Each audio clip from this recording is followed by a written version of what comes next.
ہم کرتے کیا ہیں کہ جب ہم سے کوئی غلطی ہوتی ہے اور اس غلطی کا ہم خمیازہ بھگتتے ہیں، بجائے توبہ کرنے کے اس غلطی کو صحیح قرار دینے کی کوشش میں لگ جاتے ہیں۔ اپنا ہی واقعہ سنانے میں کوئی حرج نہیں ہے میرا خیال ہے۔ آج میں جمعے میں نہا کے واش روم سے نکلا تو الماری کا جو ہے نا، ہمارے گھر کی الماری کا وہ دروازہ کھلا ہوا تھا، جیسے ہی وہ شیشہ تھا اس کا کھلا ہوا تھا، میں ٹکرا گیا اس سے۔ گھر میں نے بچوں کو کہا کہ بھائی یہ بند کرنا چاہیے تھا نا، کوئی بندہ ٹکرا سکتا ہے۔ تو جی ایچ کیو سے جواب آیا کہ خود بھی انسان کو دیکھنا چاہیے۔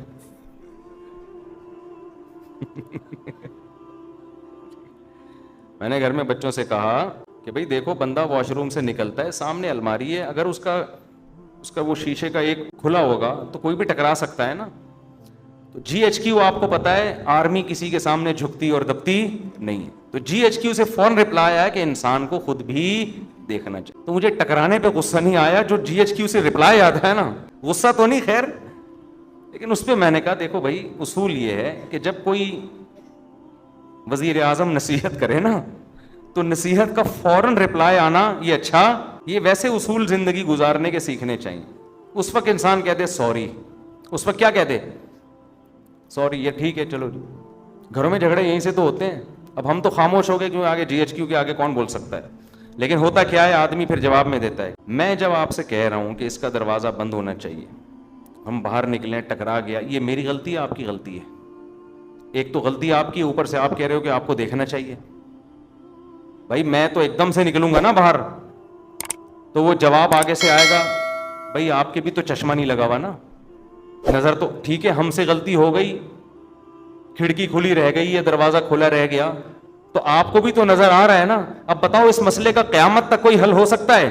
میں جواب میں کہوں گا نہیں، میری غلطی نہیں ہے، کیونکہ انسان جب اچانک نکلتا ہے اور پٹ کھلا ہوا ہو تو ٹکرائے گا، آنکھ بھی پھوٹ سکتی ہے، سر بھی پھٹ سکتا ہے۔ اگلا جواب میں کہ اس وقت ٹکرائے گا بشرطے کہ آنکھیں بند ہوں، کھلی بھی ہوں تو نہیں ٹکرائے گا۔ گھروں میں جھگڑے یہیں سے شروع ہوتے ہیں، پھر جو لڑائیاں ہوتی ہیں، پھر آگے ابے تو سنتی نہیں ہے، ایک تو میں نصیحت کر رہا ہوں اور پھر اوپر سے جواب دے رہی ہے، پھر یہ وہ، پھر جناب سالے آ گئے، یہ تو تم سے جب سے شادی ہوئی ہم پچھتا رہے ہیں یار، تمہارا تو کبھی سر ٹکرا رہا ہے، کبھی تمہارے پاؤں ٹکرا رہے ہیں، کبھی تمہارے گھٹنے ٹکرا رہے ہیں، کبھی تم پھسل رہے ہو، تمہارا تو کام یہ ہے، تم تو اندھے ہو، تم تو بہرے ہو، تم تو کاڑے ہو، تم تو لنجے ہو، تم تو ٹنڈے ہو۔ داماد کو جو نا معذور بنا کے طلاق ہے، نصیحت سنتی نہیں ہے۔ تو اس کا طریقہ یہ ہوتا ہے کہ جی ایچ کیو سے جب کوئی رپلائی آئے فوراً کیا کر لو، خاموش۔ اچھا سوری، ہماری غلطی ہے۔ کس کی غلطی ہے بھائی؟ ہم ٹکرائے، کس کی غلطی ہے؟ ہم چپ ہو گئے۔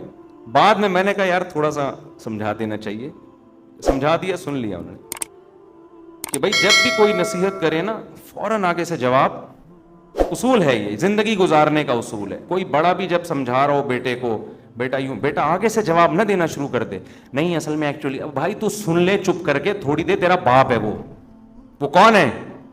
جب نصیحت کر رہا ہے نا، ہمارے والد صاحب کا تو عادت تھی، وہ نصیحت کر رہے اور ہم آگے سے جواب دے دینا، ہمیں پتا تھا والد صاحب کا پارا، پھر وہ کہتے تھے تمہاری اس غلطی پر اتنا غصہ نہیں آ رہا، یہ تم لوگوں میں سننے کی صلاحیت نہیں ہے نا، یہ زیادہ بڑا جرم ہے۔